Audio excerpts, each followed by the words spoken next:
खालिद बिन वलीद फतूहत तो बहुत सारिया कीतियां, लेकिन एक जंग दे विच सलीबी पावर भी बहुत ज़्यादा हो गई थी। वो मुसलमानों के मुखालफ से जेडे अरब वो भी उन्होंने नाल मिल के जंग शुरू होने लगी, तो मुसलमानों की तादाद खालिद बिन वलीद के नाल घट सी।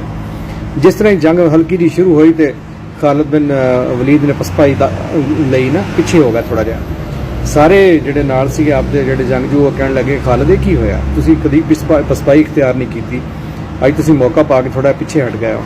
उन्होंने कहा खास वजह कि मैं अज अपनी टोपी घर भुल आया। वो टोपी की खासियत है, उन्होंने कहा हजूर सल्लल्लाहु अलैहि वसल्लम दे सोहणे वाल आ उहदे विच, वो टोपी मेरे सिर ते होवे ना तो मैं कदी पिछा नहीं हटता। तो मैंने अचानक याद आया तो मैं टोपी का याद आया। उन्नी देर में जनाब हजूर सल्लल्लाहु अलैहि वसल्लम की ख्वाब दे विच मदीने दे विच उन्हां दा सहाबी सुत्ता सी, ख्वाब उन्होंने आई हजूर सल्लल्लाहु अलैहि वसल्लम ख्वाब दे विच पहुंचे कि खालिद बिन वलीद उस जंग लड़ रहा, तुसीं इत्थे सुत्ते हो। फौरन जनाब अरबां चों दोबारा काफले तैयार हो गए, काफले दौड़ाए जनाब खालिद बिन वलीद की इमदाद दे विच। बहुत सारे लोग मदीने चों तुर पे।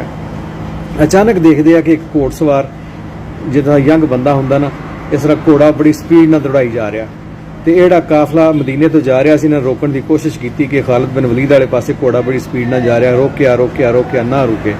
जो जाके खालिद बिन वलीद के करीब पहुँच गया तो फिर उन्हें जाके दसिया मैं खालिद बिन वलीद की बेगम हाँ, मैं उसकी बीवी हाँ, तो मैनू पता सी खालिद बिन वलीद अपनी टोपी घर भुल गया कि परेशान ना होवे, तो मैं टोपी लैके पहुंची हाँ।